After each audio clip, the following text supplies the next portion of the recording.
defroster? It's the cooler. Make it that what you will. These switches to the left do various things to the lights. There's the headlights, the fog lights, the behind you fog lights, and the hazardous lights. The switches on the right, which are arranged in a completely different pattern for whatever reason, control the rear window defroster, the rear window wiper, the heater fan, and something else. I don't know what this switch does. It lights up when I press it. I don't know what it does. On the left of the steering column is the stalk that controls your blinkers, brights, and the horn. Why is it not working?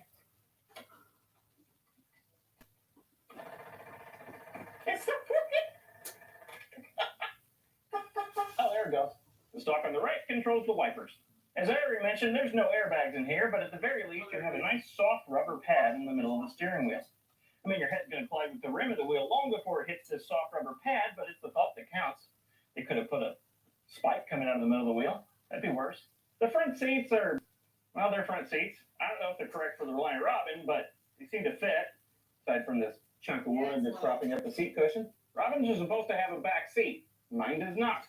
That's probably for the better, though. It doesn't look like this back seat would be useful unless you're one of those people that isn't burdened with having bones. These side mirrors are wrong for the car, but at least they don't work.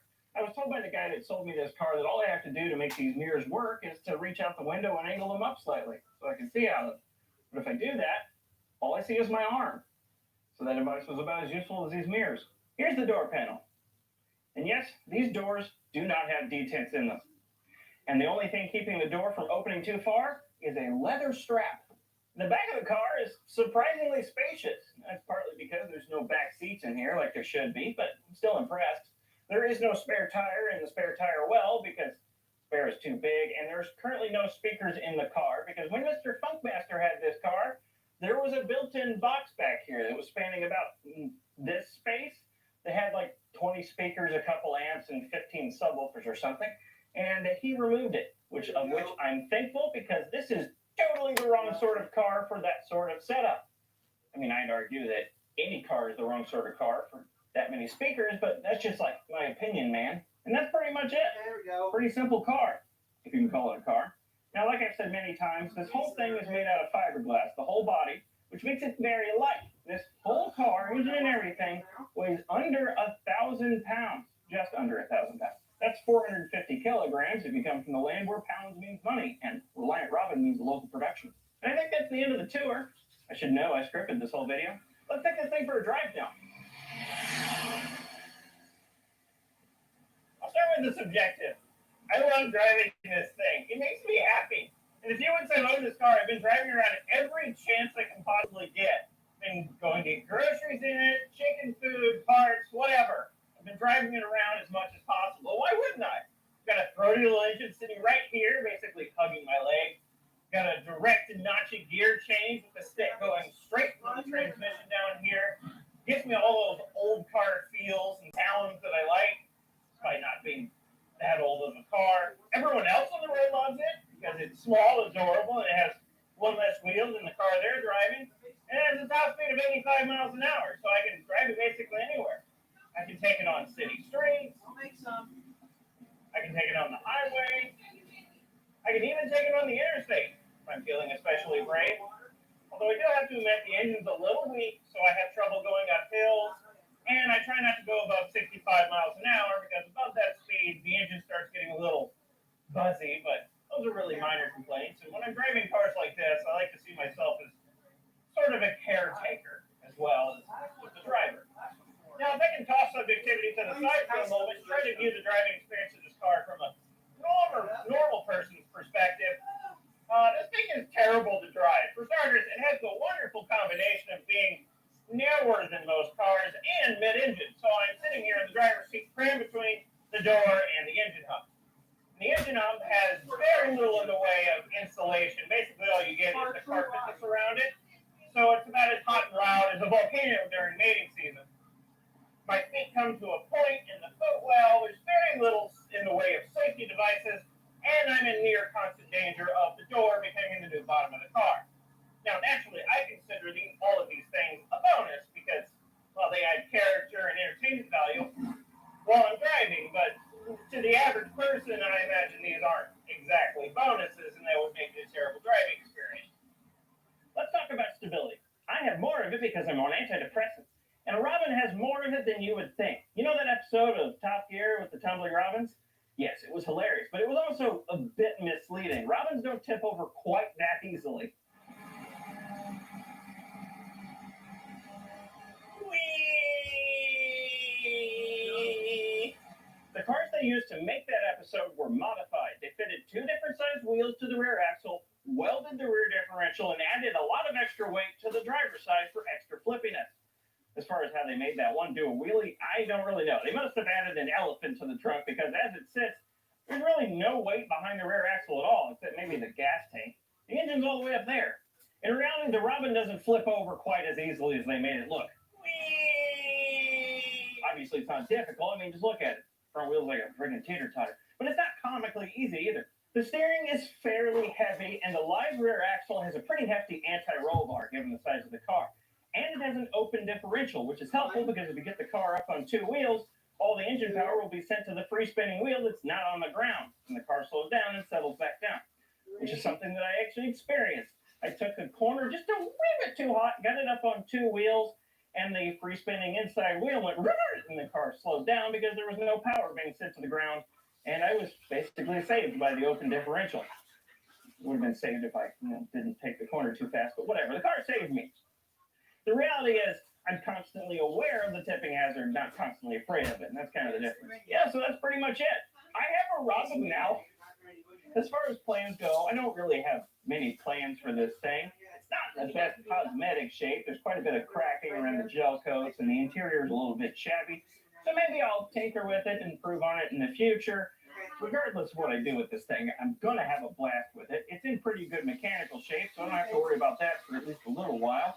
Maybe I'll change the oil.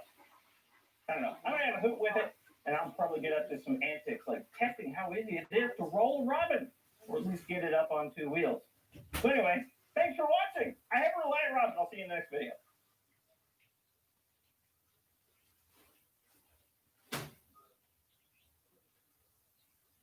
This is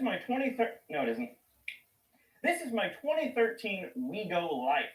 I've owned this electric car for over 2 years now, so I feel qualified to give you an in-depth review of this car. Likely the most in-depth review of a WeGo on the whole of the internet, as if anyone asked for such a thing. Unfortunately, I've owned this car for so long that I've become deeply familiar with it, which has left me unable to describe it in a manner brief enough to adequately sum up my thoughts on this car for this review's introduction. Oh look, a pile of trash. I'm sure that's completely unrelated.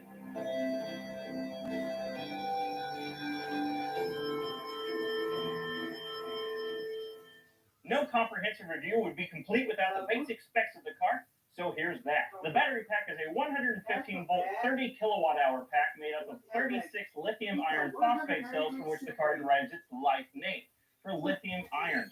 This gives the car a supposed range of 100 miles. I actually tested the range once and got 86 miles out of it, going at highway speeds with the air conditioner turned to full blast. So 100 miles does seem doable if you take it a little easier than I did. The asynchronous induction motor drives the front wheels through a single-speed gear reduction box and is rated at 60 horsepower and 95 pound-feet of torque. The top speed of this car is electronically limited to 65 miles per hour or 105 kilometers per hour. The whole car weighs 2,660 pounds, or 1,200 kilograms. And although I haven't verified this, apparently the battery pack alone makes up over 1,000 pounds of that weight. Lithium iron phosphate cells are very safe and stable, but they're not especially power dense. This is the WeGo Life. It's important to note that this is one of 2 models that WeGo, a company based in Atlanta, Georgia, made. The other model was called the Whip. The Whip was the same basic car as the Life, except it had lead-acid batteries, a much weaker motor, less than half the range this does, slightly different trimming and different headlights, and it was only capable of speeds up to 25 miles per hour, depending on local laws. It was sold as a low-speed vehicle or neighborhood EV. Being classified as a low-speed vehicle meant they didn't have to meet nearly as many DOT regulations, so they could go ahead, skip that expensive part of the development process, sell cars early, and use that car sales money to fund the development of their high-speed car that did have to meet all of those DOT and safety regulations. That high-speed car they were developing was the WeGo Life. WeGo sold Whip starting in 2009, and they sold Life from 2011 to 2013. All totaled, WeGo made around 300 Whips and just under 100 lights. That means this Wigo life is rarer than a Bugatti Veyron, or a Saab 94X, or a Bugatti EB110, or a Jag HG220. Really, the list goes on. This is an extraordinarily rare car. But that's enough with the boring specifications in history. It's time to tell you about all the benefits this little electric car has to offer. First and foremost, this car is good for the environment. Now, obviously, since it's an electric car, it doesn't burn any gas and therefore doesn't produce any direct tailpipe emissions. But also, if your power comes from a renewable energy source, such as hydro or solar, powering this car creates no pollution at all. The car even comes with this handy power consumption graph in the shape of some trees, so you can always tell just how environmentally friendly you're being at any given point while you're driving. With a range of just under 100 miles, it has more than enough range to keep your anxiety at bay. Sure, it may not have enough range to be your only car, but it's certainly adequate to be an urban runabout, or a grocery getter, or a commuter car. Shoot, even a modern smart EQ only has a range of 60 miles. It's an electric car, so your general maintenance on this thing is going to be drastically reduced over a combustion-powered car, because you don't have to do things like oil changes. And your brake pads last a lot longer than they would on a combustion-powered car, because the Wigo, like most electric cars, has regenerative braking, which uses the motor as a generator when you let off the go pedal to reduce speed in the car and charge the batteries a little bit. It is a usable car. It has 2 seats and a decent amount of cargo space in the back, given its diminutive size. It certainly has more cargo space than the comparatively sized Smart 4.2. The passenger seat even has mounting points for a child's car seat and the ability to disable the airbag, so you can haul one of those tiny dumb people if you so choose. Unlike the Wigo Whip, this is a highway-capable vehicle, so there's no road that's off limits. There may not be any cruise control, but the top speed is electronically limited to 65 miles an hour, so you can cruise on the highway all day happily with your foot welded to the floor and never worry about breaking the speed limit. Unless the speed limit's 55, of course. It has 3 different drive modes that allow you to optimize your driving experience. Leave the shifter in drive for normal mode and you get the medium selection of accelerative ability and the minimal amount of regen braking.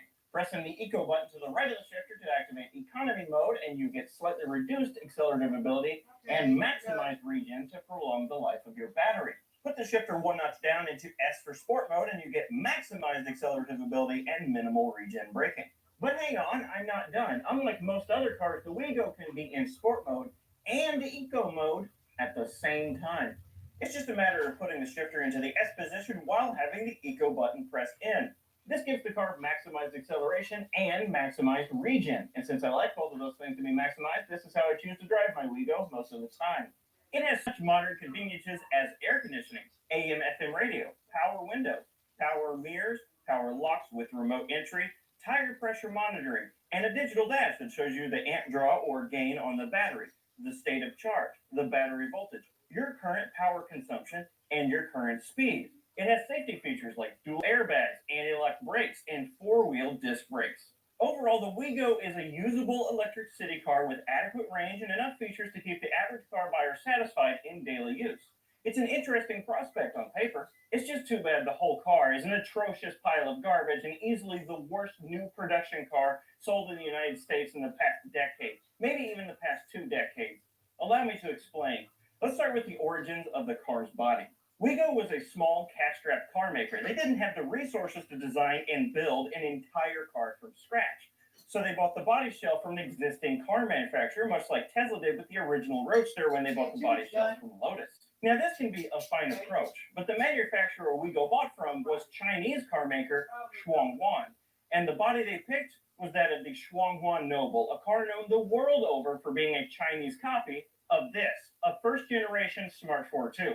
I've already done an in-depth video showing the similarities between these 2 cars that you can watch here, so I'll move on. Aside from being a blatant rip-off of another car, the Noble body shell has another problem. It is the build quality of a middle school shop project. It's absurd how badly this thing is made. You don't even have to get in the car to start seeing issues. These lenses up here in the headlight assembly are already cloudy. They got this way in just a couple of years. This one used to be completely clear. This hatch? Yeah, it's on crooked. It even hits the taillight in this corner. By the way, the taillights are also cloudy. Not quite as bad as the front lenses, but they're still noticeably cloudy. There's some weird paint imperfections, like this spot here that's sort of a lighter blue than the surrounding area. This is much harder to notice, but the left and right sides of the car, they don't match. The body body panels are slightly different on either side. It may be hard to see on camera, but the left side has this curvature going into the rear window that just doesn't exist on the right side of the car. And this door, yeah, it doesn't seal properly. You can even see through the window here that the seal isn't even touching the door. It does on the other side, but this door says, no, you're going to get wet in that car wash. Oh, yeah, there's the water coming in. Oh, it gets sprayed. The bottom of the doors don't seal well either. They let in a sizable draft when you're going down the highway from both doors. Surprisingly, though, the panel gaps around the doors and indeed around the whole car is actually they're pretty decent. You can see here that it's even all the way to the bottom of the door. It's the same way for most of the rest of the car. But that's just the exterior. What about the interior? Auto journalists like to complain if a car they're reviewing has hard, cheap plastics making up bits of the interior because it gives the car a cheapish feeling, a feeling of cost cutting. Well, friends, let me tell you, the Wigo's interior takes that cheap feeling to a whole new level. Not only is every bit of this interior made of cheap, horrible to touch plastics, it's also all falling apart. Every bit of this interior is either warped, broken, falling apart, or ill-fitting in some way. And I do mean all of it. For some examples, the dash is cracking already. This whole area is massively warped. The holder for this vent is warped so much that it's just falling out. What's even going on with this area? And I could go on like this for quite some time. So I will. Here's your full tour of the interior. It all starts to go wrong the instant you get in the car once your butt sprays the work truck grade vinyl seats that have all the comfort and ergonomics of an upturned bucket wrapped in a blanket. And on top of being not very comfortable, they're also tearing already. The next thing you want to do is reach for your seatbelt. This is when you'll discover it's about a foot further back than it should be, causing you to have to contort yourself just to be able to reach the stupid thing. Already the lack of attention to detail is starting to show. Moving to the dash, I'll start with the climate controls. It's just 3 knobs and a slider. The center knob is also a button that switches between the heat and air conditioning. Fine, right? Well, no. The knobs feel cheap, which is a small issue. But what isn't a small issue are these labels around the knobs. For whatever reason, these labels are printed in a recess around the knobs. This means you can't see what's printed on most of the labels unless you look at the knobs from dead on. You can't see most of this labeling from any other angle, including your seating position, which is annoying. Just below the climate controls is the radio. This is just some cheap radio they bought off the shelf, and it's what came installed into Wigo from the factory. It's a total afterthought. Just below the radio is a blank switch, a power outlet, and the rear window defroster switch. Just above the climate control knobs is one of 3 climate control vents in the dash, and just above that is this tray. This tray insert and this screw cap and this whole surrounding area are quite badly warped from the sun, and it was like this when I got the car 2 years ago. Down to the left of the steering column is the fog light switch. It's surrounded by this incredibly warped piece of plastic that likes to fall off all the time.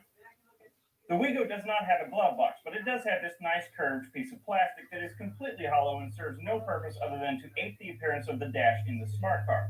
Just below that is the airbag. On the steering wheel, there's 2 horn buttons, one on either side, and an airbag in the middle.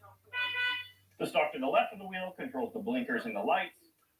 The stalk on the right controls the wiper functions. Pretty standard stuff, except the rubber boot at the base of both of these stalks is almost completely disintegrated. The steering wheel cover doesn't fit right at all, and the plastic surrounding the airbag on the steering wheel is quite visibly warped. Between the 2 gray vinyl seats is the center console. In this center console, there are 3 cup holders, 2 of which are too small to be used for most drinks, the handbrake, the shifter, and the 4-way navigation switch for navigating the digital dash. More on that switch in a second. The shifter is of particular interest to me because of how clearly Wigo modified it. They took the shifter from the Noble, which is just a typical looking automatic shifter, and they covered up the last 2 numbers with what looks like tape. They only needed the shifter positions for drive and sport, so they just blocked off the rest. Also, the position for sport says the number 2 instead of S because reusing one of the old inserts was much easier than making a new insert that has the letter S on it. Oh, and the Eco button is just the transmission hold button from the Noble that they repurposed and slapped an E sticker over. That's peeling off. Also, this button does like to get wedged under the trim around it. This is a production car, ladies and gentlemen, not a prototype. This is the cargo area behind the seats. There's nothing especially interesting back here except this lid for this tray has completely fallen off its hinges because it's made of particle board and the screw stripped out of it. Also, the reason this area is so big is because the Noble was originally a 4-seat car, so there would have been back seats back here. On the driver's side door, there's this control pod for operating the power mirrors, power windows, and power locks. The passenger side door just has the window control. If you're wondering what the key fob looks like, here it is. It also feels cheap. One annoyance with this key fob is that the Wigo's horn honks at full volume if you either lock or unlock the car. Now, most cars have some sort of little beep or honk or some sort of confirmation sound to let you know you've performed an action on the key, but the Wigo's horn honks at full volume with any of these actions, which is incredibly annoying and scares little old ladies that happen to be walking near the car at the time. Speaking of annoying sounds, the Wigo wants to make absolutely sure you don't leave your lights on when you get out of the car. If you do leave your lights on, this is the racket it makes. Now, making some sort of alarm sound to tell you you've left your lights on is a pretty normal car thing to do, but the Wigo sound is especially annoying. Everything I've shown you so far, aside from the radio, can be found in a standard Schwung 1 Noble. What can't be found in a Noble, however, is this digital gauge cluster that was custom made by Wigo for this car. I've already shown you the basic functions this thing has, but what I didn't show you are its flaws. The first of which is that power consumption graph. It's laughable it's in the shape of some trees, but that's not the issue. The issue is the unit displayed next to the number at the top, W over M. W over M seems like it would be suggesting watts per meter, but that's a nonsensical unit of measurement. That's like saying horsepower per feet. It just doesn't make any sense. If we assume instead that it's supposed to say watt hours per meter, then it still doesn't make any sense. If the power consumption graph thingy says 300, which it regularly does, and we assume the unit is watt hours per meter, that would mean I would burn through the car's entire 30 kilowatt hour battery pack in just 100 meters. So clearly, instead of saying watts per meter, it should say watt hours per mile, and the person that programmed that digital dash had no idea how to abbreviate units properly. The next problem with this screen comes when you try to navigate into the user settings. There really isn't much to do in here other than little stuff like change the time, which, by the way, you have to do fairly often because the clock drifts by about 20 minutes per month. You navigate the screen with the four-way switch in the center console I mentioned earlier. The first problem is that the up and down buttons scroll the exact opposite direction you would expect them to do, so you have to sort of retrain your brain just to scroll up and down. The second problem is that this button constantly gets wedged under the trim surrounding it, which causes it to get stuck and infinitely scroll. So navigating this simple screen is a massive pain because the arrow keys are awful. They also just feel chintzy. And that pretty much covers the entirety of the interior. Did you notice anything? Or rather, did you notice a lack of anything? It's missing a large array of features. It doesn't have Bluetooth. It doesn't have cruise control. The steering wheel doesn't tilt. It doesn't have power seats. It doesn't even have cloth on the seats. It's missing some pretty basic features for a car of this price bracket. And it's even missing some safety features as well. This is a car from 2013 with no traction control or stability control. And stability control was a mandatory safety item in 2013. So how did Wigo manage to leave that off? Well, they got a federal safety exemption, of course, for the stability control and the airbags. Now, it does have airbags, but they're the simple kind of airbags rather than the more advanced kind of airbags that were required by safety regulations. And my airbag light is on, so it's likely I have no airbags at all. But that's just my car, or 1% of the total production of lights. So that's your in-depth look at the Wigo's interior. It's awful to look at, awful to touch. It smells a bit cancery, and it doesn't have much in the way of features. Everything I've shown you so far screams early prototype at best. Yeah, I dropped out because I couldn't deal with stress and a bitch. Cheerio, good day. Wait, who take a good fuck? Since you don't work, since I don't know who you are, I know you are. I'm kicking your ass right now. Well, not really. The driving experience is also disappointing. Let's start with the power. Who cares? Hi guys. I'm sorry I'm late. Peace of mind that comes with Wow, is that late already? Wow, lunchtime. It's possible. We can create a public option like Medicare that's available to every American. I'll get it done, but I can. It's the mid-1970s. America is in the midst of an oil crisis. You want a car that uses as little gas as possible, or ideally, no gas at all. What's the solution? This? Oh, come on, no one's that desperate.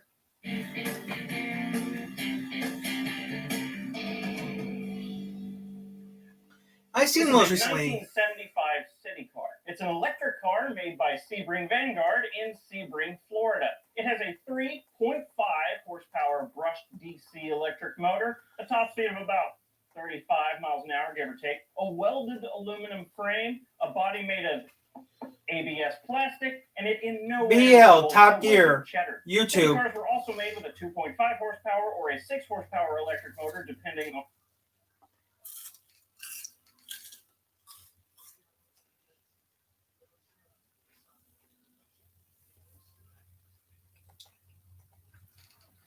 Understand, guys. And we said, well, yeah, sure, the cars weren't terribly well built, and quite a lot of bits fell off. But even so, we insisted that some of the designs were quite clever. There was a really big argument, which ended up with the people in the office saying to us, if you think BL made a decent car, you go out and buy one. They gave us each £1,200 of our own money, and then set us a number of challenges. We were told to meet up at the white services on the M40, and Jeremy was first to arrive. Hello?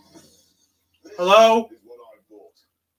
The Rover SD1 styled to look like a Ferrari. Hello? And it does. This particular model has the Hello? V8 engine, and inside you will find plum-coloured Vulgar upholstery. It's got a stereo radio cassette that doesn't work. It's got cruise control that doesn't work. An electrical sunshine roof that doesn't work. But as a result of these small, niggly little faults, I was able to get this bucket of magnificence for just £1,100 from my pounds. The next contender arrived. Wait, there's a car arriving here with no one behind the wheel. It must be Hammond, and it's a Dolly Sprint. What do you think? Yeah, look at that. First ever production car to have 16 valves, 4%. Wow. And the first British saloon car to have alloy wheels as standard. Wow. It's up there. That's really cool. Yes, very sporty. But hang on, real wood. I know. The only thing is they forgot to sand it. Because only if you get splinters off it. It's made out of floorboards. It's unbelievable. So how much did he pay? Of your own money. 1,250. So you've got own money. Because it's a classic. It's desirable. People want these things. I talked Richard through the Rover's little foibles. Little known fact about the Rover SD1 is that it was longer on one side because it was not very well made than it was on the other. Engine, good. Gearbox, good. Clutch, good. Because these have central locking, electric windows. Didn't people used to get trapped in them and killed? Yeah. Your Dolly Sprint was the hot hatch. Very much so. So what's made of? A princess. Ronnie, he's brought a piece of cheese. You brought a princess, James. James, we're trying to prove that British Leyland occasionally made good cars. You're not helping our case. Most interesting car they ever made, and most radical, and most modern. Oh, look at the red interior. Oh, brown. It's brown and browner. Brown was a 70s colour. This is a 1978 car. It's very interesting. It's in good condition. Why is it interesting? This was the first car in the world to obscure its wiper spindles under the bonnet. Obscured. Chevy did that. Spindles. There's a reason to And Chrysler did that. It was important. What's the suspension in this? It was Hydrogas. so it was Very, very low. No, it's not a little bit. It's very low on that side. Very high. It's actually broken, James. It's neat. This car, the Dolly Sprint, was driven in the professionals. Yes, featured in the video of Don't You Want Me Baby by the Human League. That's right. This was driven by Terry Scott in Terry and June. Enough said.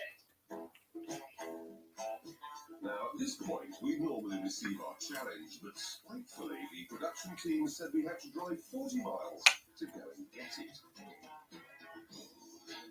40 miles? No problem at all. To horse. Come on. Yeah.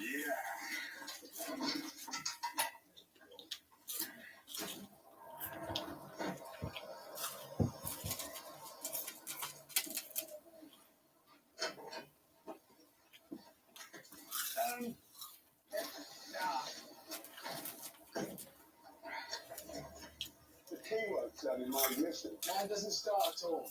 Hang on, James. Which slovenly Midlander built this? The steering lock's gone on.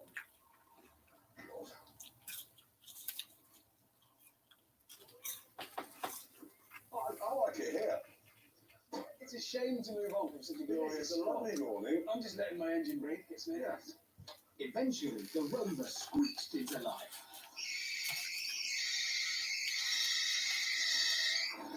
I got my dolly going as well, and we were on our way. Now, for our younger viewers, we should explain why the Top Gear office thinks the three of us have lost our marbles. You see, some BL cars were quite badly built, but most weren't built at all. This is because the workforce spend most of its time outside on strike. But still, we say that despite all this, some good cars did sneak through the net, and we were going to prove it. I was full of hope, right up to the end of the slip road leaving Warwick services. My clock is broken. My clock is broken. Oh, God. Alan's in trouble already. I got 100 yards and it's broken! I can't make it! Look, it doesn't work! In the lopsided Princess, James was unaware of my demise. I think British cars in the 1970s were good. We had this, we had Jeremy's Rover, great car. The Dolomite Sprint that Alan's got, great car. Hello? They've given us these little cameras to film our various calamities, and we were expecting car problems, and we've already got them. There's another one here, Jeremy's finger. I was just saying, well, it's in here.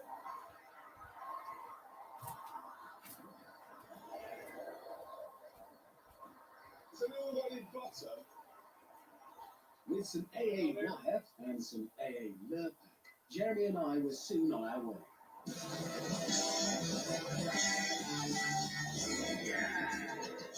And quickly we caught up with James so we could reflect on the brilliance of our cars. Some great details on this thing, like the seatbelt warning light, which flashes if you sit in the seatbelt, don't put the seatbelts on. That sounds perfectly everyday now, but back then, that was radical. And annoying, because seatbelts weren't compulsory. It's almost as though this car was designed by futurologists. I mean, this little slot down here is the exact size of a mobile phone. Tomorrow's World Net Week saw the mobile phone coming, and yet look at it. And here, look, the door mirrors are operated by this switch, okay? And the people who put that switch there knew it would break, so they put manual controls in as well. Here comes Hammond, he's coming through.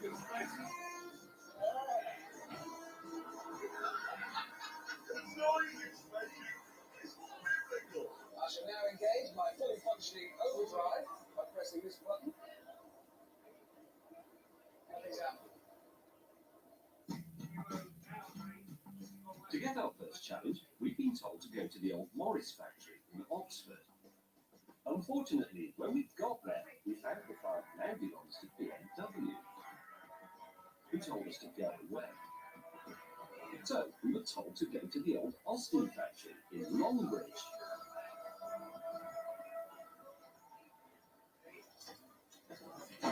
Sadly, though, it had gone. There's nothing left. I've heard the Chinese have bought Longbridge, and they bought all of this, everything. How's your car holding up? I've got some odd tweaks and rattles, I have to say. I could actually make a fairly good drum solo out of various bits of trim in my car. We decided to compare noises.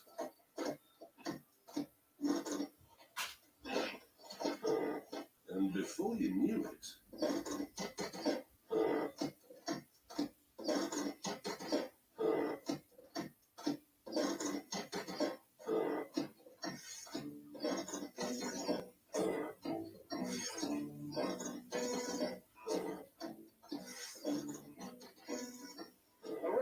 To Longbridge from the Top Gear British Leyland Trio.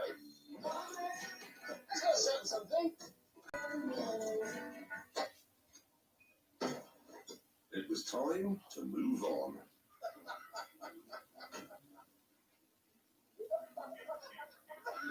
You opened the door wide. Open the door.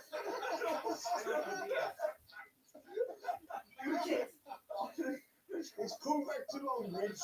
It's on strike. Finally, I got past my stable door and we were off. Well, one of us was.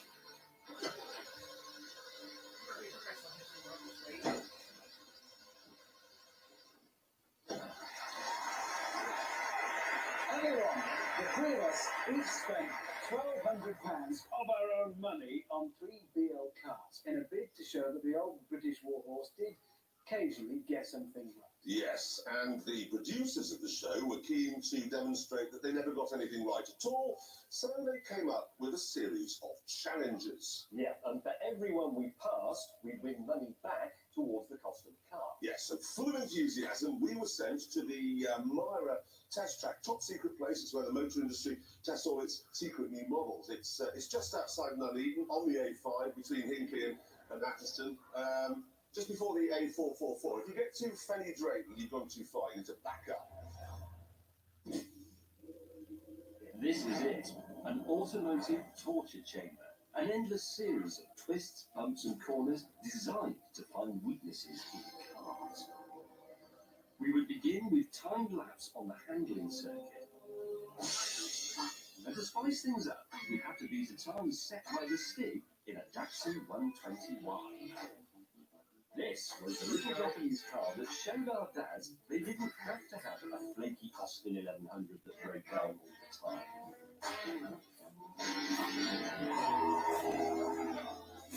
1,171cc 4-cylinder engine. How many BHPs? 69. Wow, horsepowers.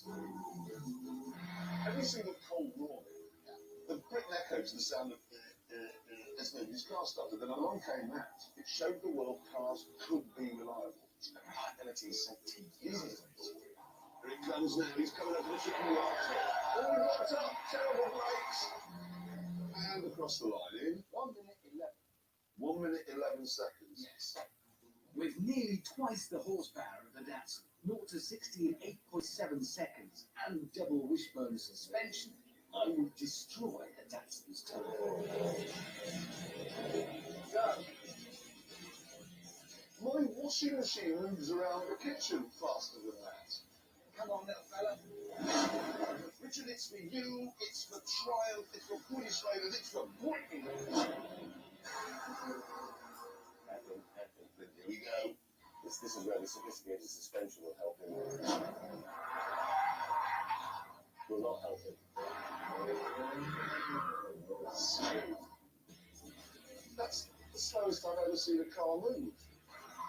On the plus side, the cornering did give my electrics a good shake. Hey, we're going to get the radio comes on. That's the radio. 1 minute 11 to beat. Yeah, I thought we did well. Yeah, 58 seconds. Yeah, brilliant. If you're watching this in Japan, there you go. You see, you're not so clever. What was it, then? 116. Nice one. Well done. Yeah. Well done.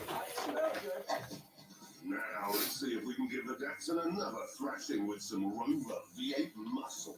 Don't need to worry about traction control, does that? Wow, it's a wheel spin. That's not fast. 3.5 cc, developing an astonishing 155 brake horsepower. Oh yes, feel the grit. That wasn't a sophisticated car despite looking modern, was it? Oh, not at all. We don't want the suspension. It was from the 1950s. And it's not a sophisticated man driving. Yes.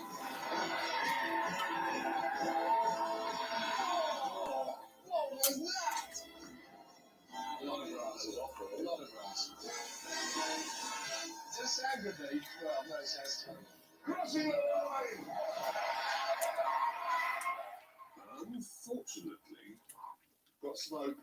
some oil had come out and was sort of on fire, but no matter. Ah, Good time. yes, the time. 1 minute 11 for that. Yes, and What? 1 minute 12. It was? Is that possible? Look, even with Ray Charles at the wheel, you could get this round faster. Well, you did. So now, terrifyingly, the pride of a nation rested with Terry Scott. Beautiful, smooth 6-cylinder engine. It's just a rebel sight. Talk to me. And even suspension didn't help. Bloody Nora. But that wasn't the biggest problem.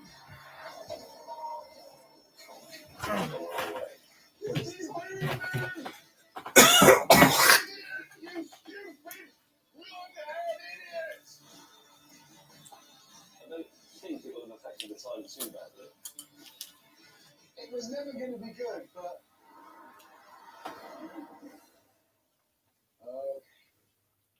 Oh, dropsticks! Oh, that's because it was better. You gonna break it to him or shall I? He must know. He must feel it. He can't feel that when I'm out. So, He feels it when well. What? I dropped the stopwatch. Yeah. so what was it really? Well, I don't know I dropped it, but 102? I think we all have to accept that after the power challenge, well, we should have done well. We haven't. No. So we've made, how much money have we got back then? Nothing. None. So, never mind, we'll move on to the next challenge. Here it comes. As you can see, the Stig's Datsun is now parked on a 1 in 3 hill. Yes, it is being held, no problem at all, by its handbrake. You will now park your cars there, put them in neutral, apply the handbrake, get out, you get £100 if it stays where it is. It's a simple test. Yours is pointing in the right direction. You go first. Hey, Mom, what's up? This steeper than you think. It is very steep. Actually, it is a bit steeper than it looks. Right, stops on the foot brake. Ooh, will you get out of that now? His foot's still on the brakes, look. I'm not sure.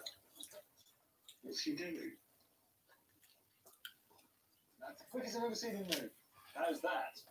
You're there. £100. Thank you. What a machine, the mighty princess. Yeah. Genuinely pleased about him. Watch this. Yeah, I'm going to. I was feeling confident about this test. All I had to do was get to the stopping point. Oh, it is steep.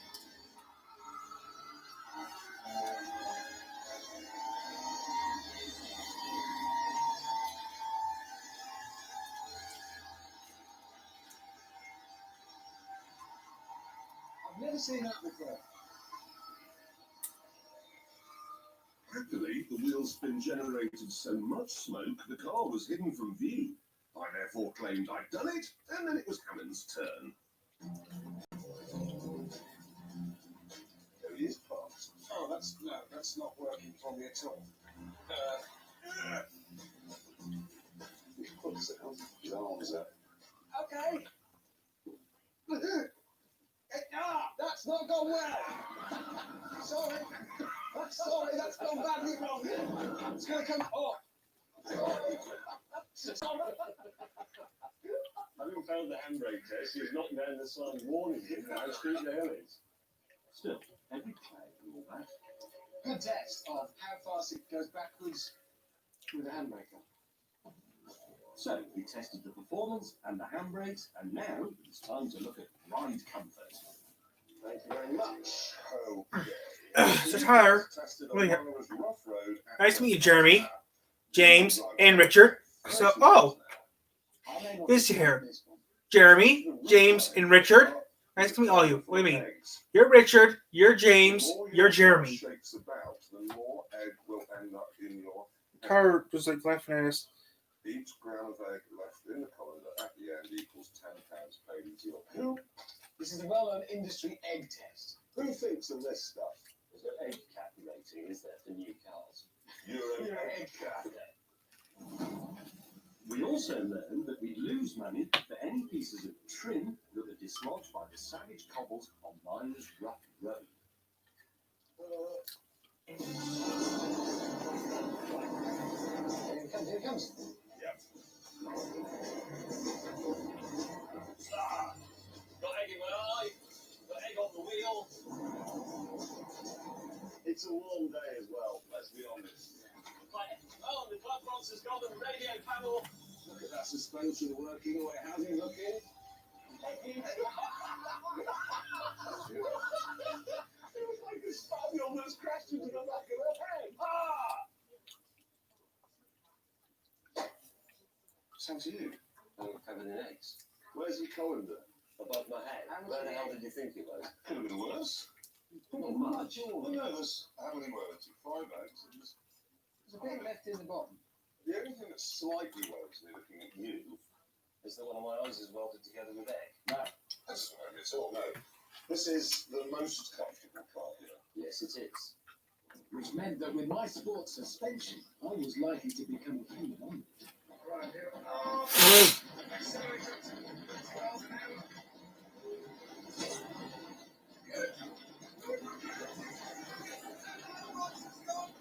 Honestly, isn't looking as bad as your car.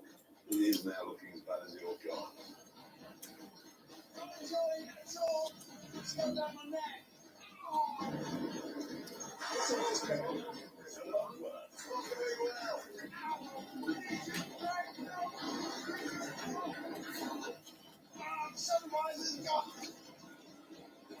I was reading that the other day. How many plastics runs up?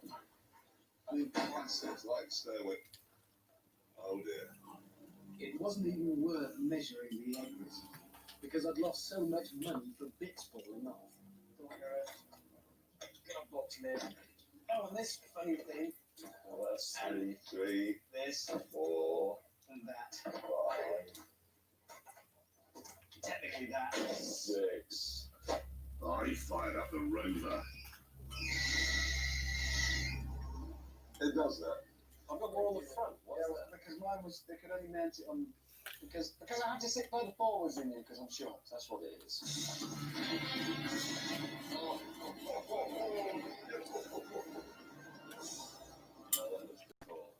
Oil springs absorbing all the parts my state.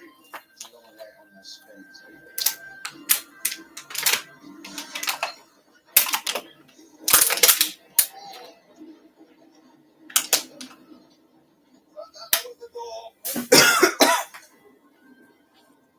Still, that only lost one thing. 2 things. All you need to do is find a bit that's not being exposed. British Racing was an official car. No worries. Except I desperately needed to wash my hair. Oh, get off, Jeremy! That's disgusting. No, which is worse. What I've just done is I've wiped my hair on a seat that's 30 years old and had some Midlanders bottom on it. So I borrowed Myra's wet weather skip pen. Yeah, now I'm drifting and washing my hair. It's a world first. You're drifting, I'm drifting off. We tested speed, hand brakes and ride comfort. But there was one more thing. I was told to weld my door back in place and report with the others to the Top Gear test track. In dry suits.